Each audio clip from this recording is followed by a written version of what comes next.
Iran के Israel पर हमले के बाद से मिडिल ईस्ट के हालात विस्फोटक हो चुके हैं।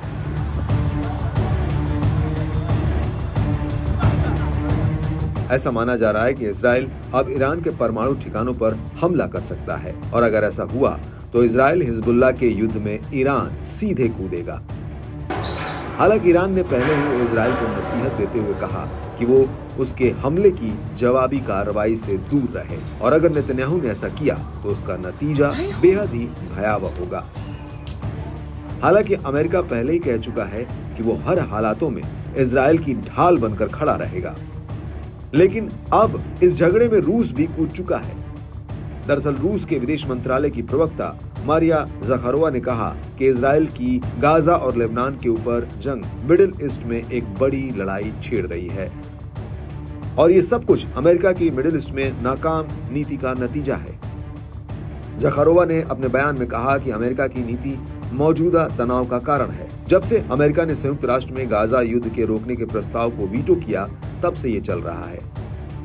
आपको बता दें कि रूस ने अमेरिका पर निशाना साधते हुए कहा कि पेंटागन इजराइल को लगातार हथियार, गोला बारूद और खुफिया जानकारी मुहैया करा रहा है। अमेरिका को यह एहसास होना चाहिए कि इससे विवाद को सुलझाने में कोई मदद नहीं मिलेगी।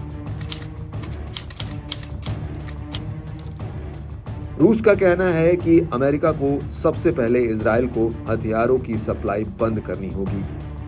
इसको लेकर रूस की विदेश मंत्रालय की प्रवक्ता मारिया ज़खारोवा ने कहा कि अगर हम यूएन की क्षमता के बारे में बात करें तो इसमें क्षमता है।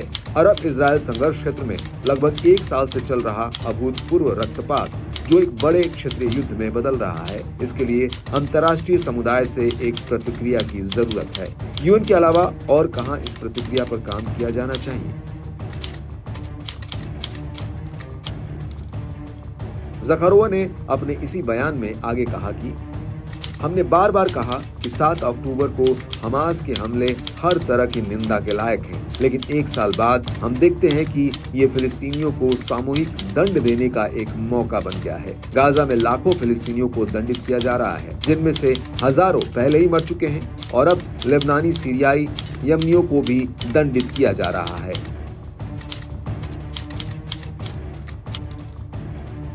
आपको बता दें कि ये पहली बार नहीं है जब रूस ने इजराइल के खिलाफ मोर्चा खोला हो, बल्कि वो पहले भी इस तरह के बयान दे चुका है। सबसे बड़ी बात यह है कि रूस लेबनान के हिजबुल्लाह और हमास के नेताओं की मेजबानी तक कर चुका है और ऐसे आरोप लगते आए हैं कि रूस पहले ईरान को हथियार देता है और फिर ईरान इन्हें हमास और हिजबुल्लाह को ट्रांसफर कर देता है। और गौर करने वाली बात ये भी है कि 1 अक्टूबर 2024 को रूस के प्रधानमंत्री ईरान के दौरे पर गए थे और इस दौरान उन्होंने ईरान के राष्ट्रपति मसूद पेजेश्कियन से मुलाकात की और इस मुलाकात के कुछ ही घंटों बाद ईरान ने इजराइल के ऊपर 180 से ज्यादा मिसाइलें दागी।